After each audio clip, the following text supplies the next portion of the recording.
The great hall of the Galactic Council sparkled like 1,000 stars, its crystal walls reflecting the light from distant suns. Tom Walker sat quietly in his chair, representing Earth among the gathering of the galaxy's most powerful species. As the only human in the room, he stood out not for his size or strength, but for his plain appearance among the gathered warriors and mighty beings. The council leader, a tall being covered in golden scales, stood at the center platform. His voice boomed across the chamber. We face a crisis that threatens us all. The burning void, a space anomaly of unknown origin, grows larger each day near the Velara system. If left unchecked, it will consume the entire system and its 5 billion inhabitants within 30 days. Holograms appeared above the council table, showing a massive purple and black tear in space. It pulsed with dangerous energy, sending out waves that destroyed everything they touched. The images showed several small planets already broken apart by its power. From his seat, Tom watched as the other representatives reacted. The Rock Lords of Magnus, known for their stone-like skin and great strength, pounded their fists on the table. The Wind Warriors of the Outer Rings, with their floating bodies and energy weapons, buzzed with angry sounds. Each species tried to look braver and stronger than the others. Who among us will lead the mission to seal this threat? The council leader asked, looking around the room. We need volunteers willing to fly directly into the anomaly with our most powerful weapons. Our scientists say only a close-range attack might work, but... He paused, his golden scales dimming slightly. The mission is likely to be one way. A heavy silence fell over the room. The same warriors who moments ago boasted of their battle skills now looked at their feet or up at the ceiling. None spoke up. Surely the Rock Lords, with their unbreakable bodies, will take this noble task, asked the council leader. The Rock Lord representative shifted in his reinforced chair. Our ships, they are needed to protect our borders, he said quickly. The Wind Warriors then, your energy ships are the fastest in the galaxy. We must conserve our forces for future battles, their representative whistled nervously. One by one, each warrior race found an excuse. The Battle Bears claimed their ships were too slow. The Star Claws said their weapons weren't strong enough. Every species known for its courage and fighting spirit backed away from the real test of bravery. Tom sat quietly through it all, watching and listening. He thought about Earth's history, about firefighters running into burning buildings, about sailors braving storms to save strangers, about ordinary people risking everything to help others. None of them had unbreakable bodies or energy weapons. They just had courage and the will to help. The council leader's voice grew desperate. Will no one step forward? Are all our warrior races afraid of one space anomaly? That's when Tom stood up. His chair scraped against the floor, making a small sound that seemed to echo in the quiet chamber. Every alien eye turned to look at him, many with disbelief or amusement. Earth volunteers, Tom said simply, his voice clear and steady. Laughter erupted from several representatives. The humans, a Rock Lord bellowed. The species that hasn't fought a space battle in 50 years. The ones who always try to talk first. A Wind Warrior buzzed mockingly. The cowards who send robots instead of warriors into danger. Another voice called out. Tom didn't sit down. He didn't shout back. He just stood there, calm and determined, as the laughter died down. When silence returned, he spoke again. Earth volunteers. We will begin preparation immediately if the council accepts. The council leader looked at the human with new interest. His golden scales brightened slightly. You understand this is likely a one-way mission. Your people may not return. We understand, Tom replied. It wouldn't be the first time humans have taken such missions. We've been doing it since before we reached the stars. The laughter was gone now, replaced by uncomfortable silence. The warrior races looked at each other, then at the human who stood alone, volunteering while they all stepped back. The council leader nodded slowly. Then it is decided. Earth will lead the mission to seal the burning void. He paused, then added more quietly, May your courage shame us all. The news of Earth's volunteer mission spread quickly through the galaxy. On Earth's orbital command station, Captain Jane Miller stood at attention, looking out at the blue planet below. She had just received the message that would change her life, and possibly end it.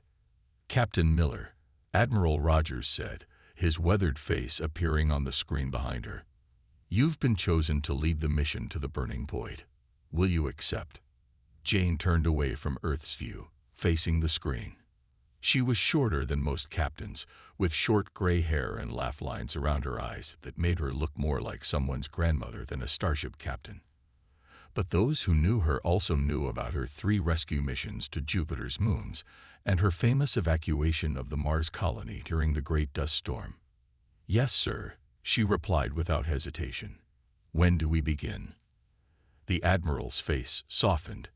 "You understand this is likely a one-way trip." Jane smiled slightly. "Like the old firefighters, sir. Sometimes you have to go in knowing you might not come out." As Jane left the Admiral's office, she walked through the station's main hall. The walls showed news broadcasts from across the galaxy. Alien reporters discussed Earth's decision, most of them mocking or criticizing it. "Humans send their elderly female to die." A Rocklord broadcaster boomed. "This shows their weakness. They will turn back," the Wind Warrior predicted. "Humans always run from real danger." Jane ignored them all as she entered the crew selection room. Inside, 3 people waited for her.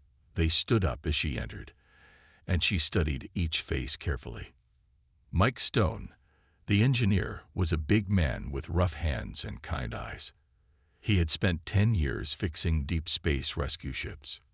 Next to him stood Dr. Alex Reed, the science officer, tall and thin with tired eyes that had seen too many late nights studying the stars.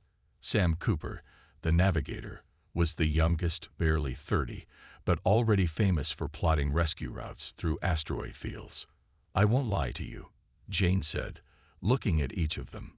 "This mission, we volunteered, Captain," Mike interrupted gently. "All of us. We know what it means." Jane nodded, then walked to a screen on the wall. It showed the burning void, now even larger than before. "Our ship leaves in 3 days.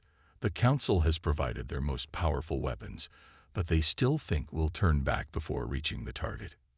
"They don't understand us, do they, Captain?" Sam asked, stepping closer to look at the purple-black tear in space. "They think bravery means winning fights." "No, they don't understand," Jane agreed. "They don't understand that on Earth, our greatest heroes often die saving others.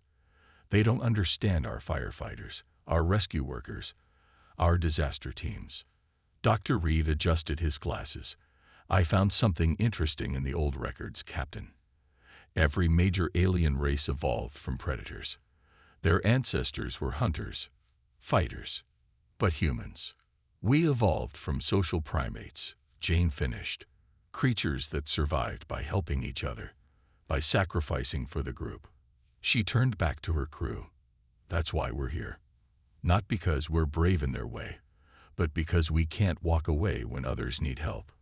The room fell quiet as they all looked at the image of the burning void. Somewhere near that destructive anomaly, 5 billion people were counting on them, even if they didn't know it yet. "Engineering report shows the weapons integration will be complete tomorrow," Mike said, breaking the silence. "I've added extra power cables to handle the alien tech." "Navigation courses are plotted," Sam added. 3 possible approach vectors, depending on how the void acts when we get close. "My team is analyzing all the data on the anomaly," Dr. Reed said. "We might find something the Council missed." Jane looked at her crew, not warriors, not fearless heroes from ancient legends, just humans willing to risk everything to save others. In 3 days, they would board their ship and head toward almost certain death, and they would do it not for glory or honor, but because someone had to. "Get some rest," she told them. "Tomorrow we start serious preparation. Let's show the galaxy what Earth's cowards can do." Earth's orbital station hummed with activity as the last preparations for the mission began. The ship that would carry the crew to the burning void stood in the main dock, its hull gleaming under the bright lights. They had named it Hope's Last Stand, though many alien observers called it the coward's coffin behind their backs. Mike Stone worked underneath the ship's main engine, his hands covered in grease as he connected the alien weapon systems to the human power core. Sparks flew around him as he made each careful connection. A group of Rock Lord engineers watched from a safe distance, their stone faces showing doubt. "Your power systems are too weak," one of them rumbled. "They will fail before you reach the void." Mike wiped sweat from his forehead, leaving a streak of grease. "That's why we're not using them alone," he said calmly. "We're combining them with backup systems, emergency power, and even manual overrides." Manual overrides. The Rock Lords laughed. "You would trust human hands over machine precision."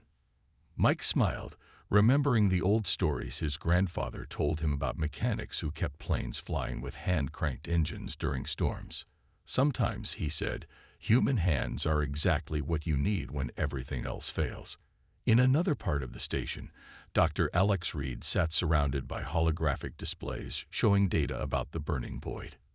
His eyes were red from lack of sleep, but he kept working. A group of wind warriors floated near him, their energy forms flickering with amusement.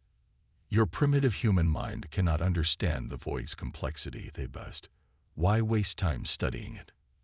Alex adjusted his glasses, not looking up from his work. "Because understanding saves lives," he said quietly. "We're not going in just to die. We're going in to solve a problem. And to solve it, we need to understand it." The wind warriors whistled in confusion. They had expected to fight the void with weapons, not study it. They drifted away, leaving Alex to his work. In the navigation center, Sam Cooper ran another simulation of their approach to the void. The holographic ship in front of him exploded again as it hit the void's outer edge. A Starclaw observer clicked its beak in satisfaction. "You see, impossible approach. You will die before reaching target," it said. Sam ran the simulation again, making tiny adjustments. "Maybe," he agreed, "but if we find the right path, even one ship getting through could save billions." The simulation ran again. This time, the ship made it a few seconds longer before being destroyed. Captain Jane Miller walked through all these areas, watching her crew work. She saw their dedication, their careful preparation, their refusal to give up despite the mockery. She entered the ship's bridge, where alien observers had gathered to inspect the command center. "Such primitive controls," a battle bear growled. "Where are your neural links? Your mind merge systems?" Jane ran her hand along the manual steering column. "We keep things simple," she explained. "Simple things break less, and when they do break, they're easier to fix." "You will have no time for fixing in the void," the battle bear said. "You need instant reactions, warrior instincts." Jane thought about every emergency pilot who had landed a damaged plane, every captain who had steered through a storm. "Sometimes," she said, "slow and steady hands are better than quick instincts." As the day ended, the crew gathered in the ship's mess hall. They were tired, but none of them stopped working. Mike studied engine diagrams while he ate. Alex read void data reports. Sam ran calculations on his tablet. Jane watched them all with pride. "Captain," Mike said suddenly, looking up from his diagrams, "those alien weapons they gave us, I think I found a way to make them work better with our systems. It's not the way they're meant to be used, but it might work better for us," Jane finished. "Good. Keep working on it. That's what humans do best. We take what we have and make it work our way." They all nodded, understanding. The aliens might mock their careful preparation, calling it cowardice. But humans had learned long ago that real courage wasn't about rushing in blindly. It was about doing everything possible to succeed, even when facing impossible odds. Outside the ship, the alien observers continued to watch and mock. But inside, the human crew kept working, preparing, planning. Tomorrow they would launch, and they would face the void not with warriors' pride, but with human determination. Launch day arrived with little ceremony. The Hope's last stand sat ready in its dock as the crew made their final checks. Across the galaxy, billions watched through the Council's broadcast network, many waiting to see the humans turn back. Final systems check complete, Mike reported from engineering, his voice steady despite the tension. The alien weapons hummed with power, now connected to human systems in ways their creators never imagined. Navigation laid in, Sam added from his station. He had spent the night perfecting their approach vectors, plotting backup routes even the star claws hadn't considered. Science stations ready, Alex said quietly, his screens filled with data about the void. He had found patterns in its behavior that the other races had missed, too focused on fighting it to study it properly. Captain Jane Miller sat in her command chair, looking at each screen one last time. The alien observers had gathered in the station's control room, watching through windows and cameras. She could hear their communications, still full of doubt and mockery. Launch sequence starting, Jane announced. Her hands didn't shake as she pressed the controls. Hope's last stand, requesting permission to depart. The station's traffic control, staffed by a mix of humans and aliens, gave them immediate clearance. No other ships were flying today. None wanted to be near in case the human vessel exploded on launch. The ship lifted smoothly from its dock. Mike's careful work with the engines showed as they hummed with perfect harmony, human and alien technology working together. They cleared the station's space zone and aimed toward open space. Maximum safe speed, Jane ordered. Not maximum possible speed. She had seen too many rescue missions fail because someone pushed too hard, too fast. The ship accelerated steadily. On the main screen, Earth grew smaller behind them. Many alien races would have said goodbye to their home with grand speeches or warriors' oaths. The human crew simply watched in silence, each carrying their own private thoughts and memories. Hours passed as they traveled. The alien weapons required constant adjustments, but Mike's preparation paid off. His backup systems and manual controls kept everything running smoothly. The Rock Lords watching through the broadcasts grumbled in surprise. Approaching first checkpoint, Sam announced. This was where the Star Claws had predicted they would turn back. The void's effects were already visible. Strange readings on their instruments, weird patterns in space ahead. Steady as she goes, Jane said calmly. They passed the checkpoint without slowing. More hours passed. They reached the point where the Wind Warriors had said their sensors would fail. But Alex's modified equipment, carefully adjusted for these conditions, kept working. The Wind Warriors buzzed in confusion as they watched. Energy patterns changing, Alex reported suddenly. The void, it's different than the Council's data showed. It's growing faster. On the main screen, they could see it now. The burning void. It looked bigger than in any of the images they had studied. Purple and black energy twisted in impossible ways, destroying everything it touched. Small rocks and debris were pulled in, vanishing forever. All stations, status report, Jane ordered as they watched the destruction ahead. Engineering holding steady, Mike replied.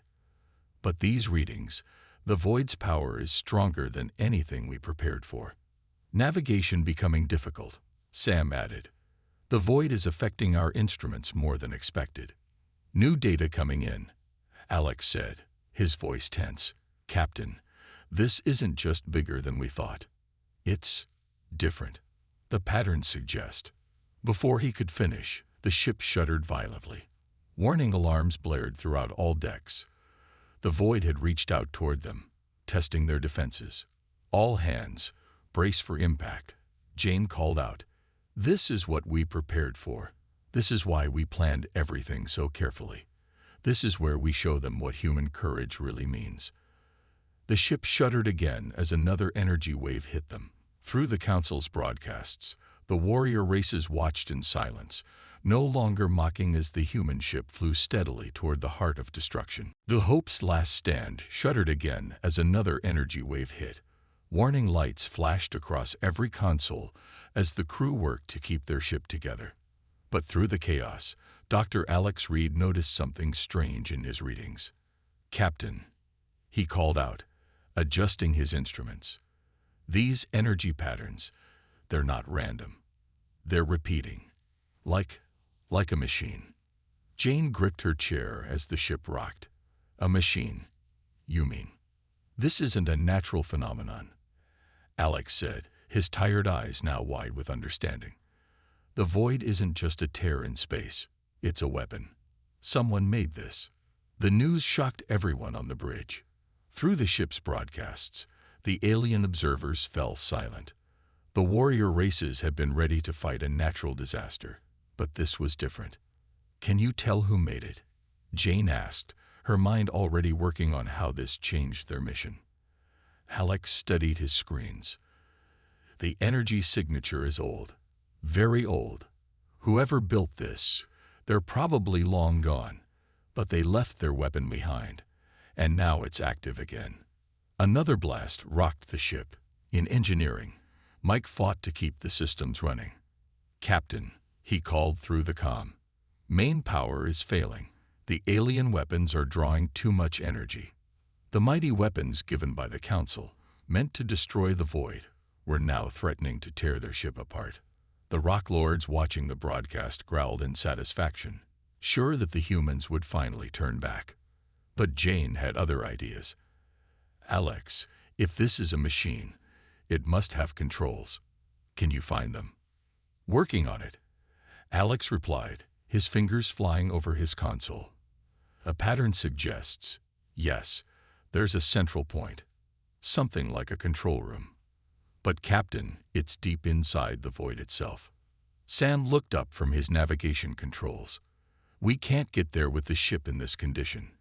These energy waves will tear us apart first." Jane stood up, looking at the massive void on their main screen. The purple-black energy twisted and turned, but now she saw it differently. Not as a mindless force of destruction, but as a tool someone had left behind. A broken tool that needed fixing. "Mike," she called to engineering, "shut down the alien weapons, all of them." The observers watching the broadcast erupted in shock. The battle bears roared in disbelief. The wind warriors buzzed in confusion. Shut down their only weapons. What are the humans doing? They asked each other. Have they gone mad with fear? But Mike understood. Without the massive power drain from the alien weapons, their human systems stabilized. The ship stopped shaking so violently. "Now," Jane said, "we do this the human way. Alex, keep studying those patterns. Find us a safe path to that control center. Sam, be ready to follow it the moment he finds it. Mike, give us everything you can from our own engines." As the crew worked, Jane thought about all the times in human history when fighting wasn't the answer, when victory came not from destroying a problem, but from understanding and fixing it. "Captain," Alex called out suddenly, "I found something else. These patterns, they're not just controls. They're like a lock. A test." "A test?" Jane asked. "Yes. Look at these symbols. They're not asking for weapons or strength. They're puzzles, mathematical sequences, engineering problems. Whoever built this, they weren't testing courage in battle. They were testing intelligence, understanding." The alien observers watched in confusion as the humans began working on the puzzles. To them, a warrior faced problems head-on, with strength and weapons. But now they saw something different. They saw humans working together, solving problems, thinking their way through danger. "First sequence solved," Alex announced proudly. A small part of the void's energy field weakened, creating a path. "Course laid in," Sam added, his hand steady on the controls. "Engines ready," Mike reported from below. "They're not as powerful as those alien weapons, but they'll get us where we need to go." Jane smiled. The void wasn't a monster to be destroyed. It was a problem to be solved. And solving problems was what humans did best. "Take us in," she ordered. Let's show them what real courage looks like. The Hope's last stand glided through the gap in the void's energy field, following the path they had unlocked. Inside the ship, every crew member worked at their stations, knowing one mistake could mean instant death. Second puzzle coming up, Alex announced, his screen showing new patterns of light and energy. This one's about energy distribution and flow. Just like fixing an old power plant, Mike said through the comm system. He had seen similar problems during his years working on Earth's rescue ships. The energy needs to balance, or the whole system fails. While they worked, the alien observers watched in stunned silence. The mighty weapon systems they had provided lay dormant, while the humans used their minds to solve what their weapons couldn't. Third sequence identified. Alex called out. It's about preservation. About saving energy and life instead of destroying it. Jane nodded from her captain's chair. The people who built this, they weren't warriors. They were scientists, engineers, like us. The ship moved deeper into the void. The purple-black energy surrounded them now, but where they solved the puzzles, safe passages appeared. Sam guided them through each one with careful precision. Final approach, Sam announced. I can see something ahead. Looks like a station, a control center. Through the main screen, they all saw it. At the heart of the void floated a small structure, glowing with the same energy that formed the void around it. But reaching it wouldn't be easy. Captain, Mike's voice came through, tense with worry. The void's energy, it's affecting our engines. We're losing power. We can get there, but we won't have enough power to get back out. The crew fell silent. They had known this might be a one-way mission, but now that moment had come. Through the broadcasts, the alien observers leaned forward, waiting to see if the humans would finally show fear. Jane stood up from her chair. How many people live in the Valara system? Alex. 5 billion, Captain. And how many on our ship?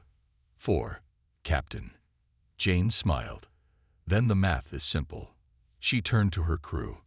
I'll go alone. Take the ship back once I'm. No, Mike interrupted, his voice firm. The control center will need an engineer. I'm going too. The puzzles aren't finished, Alex added. You'll need a scientist. I'm with you. Someone has to fly us in, Sam said simply. I'm not leaving either. The alien observers watched in confusion. To them, warriors fought for glory, for honor, for the pride of their species. But here were humans, quietly choosing to die not for any of those things, but simply because others needed help. Energy levels critical, Mike reported. Whatever we're going to do, we need to do it now. Jane looked at her crew, not the strongest, not the fastest, not the kind of heroes that alien legends spoke about. Just humans, doing what humans had always done. Facing danger together, helping others, solving problems that seemed impossible. Take us in, Sam, she ordered. Alex, start working on those final puzzles.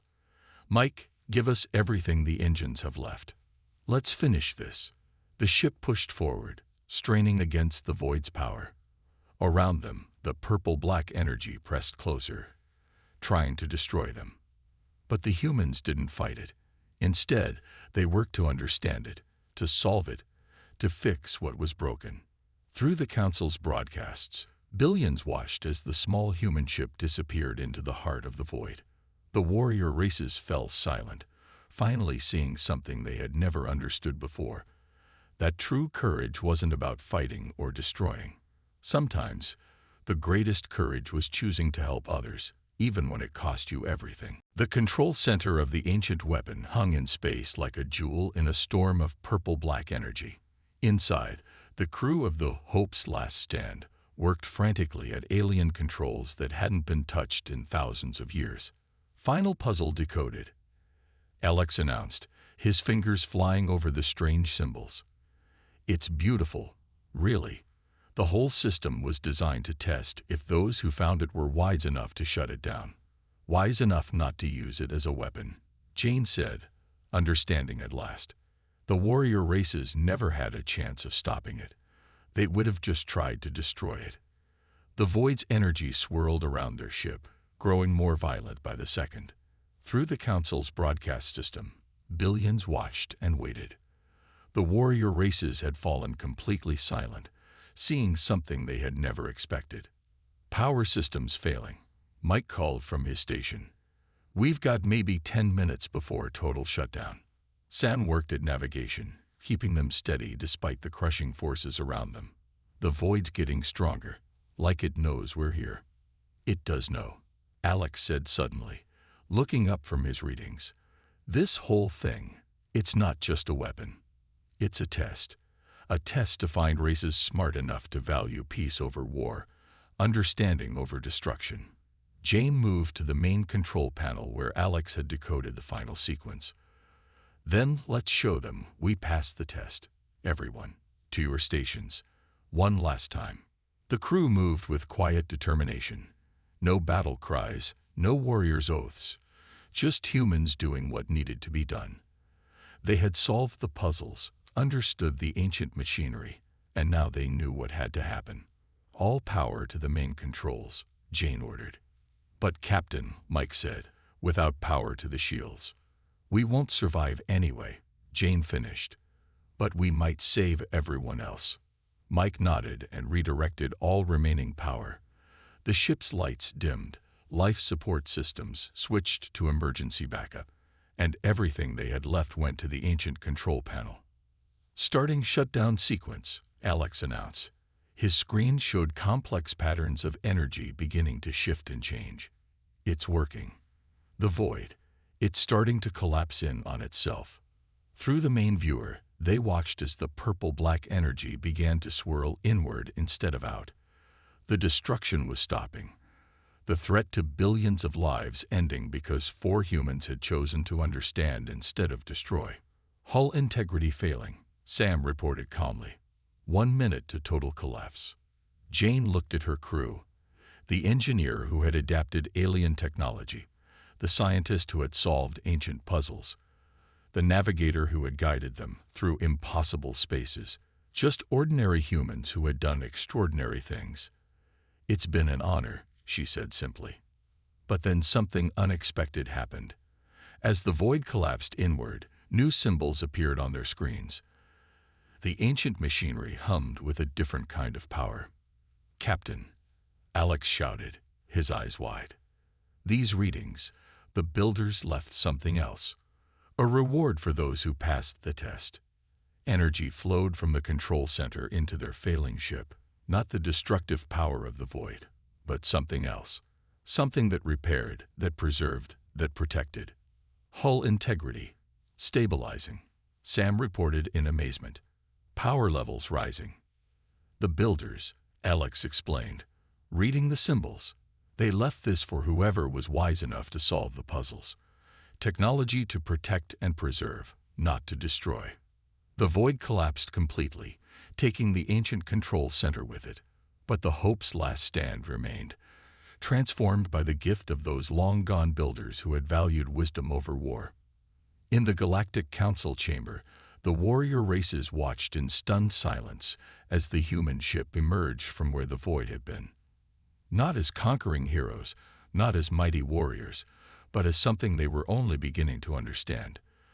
People who had faced destruction with understanding instead of violence. We need to redefine courage, the council leader said quietly, his golden scales dim with humility. And perhaps we need to learn from those we called cowards.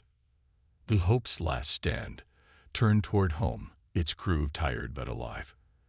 They had saved billions not through strength of arms or warrior's pride, but through the very things their critics had mocked. Caution, study, understanding, and the willingness to sacrifice for others.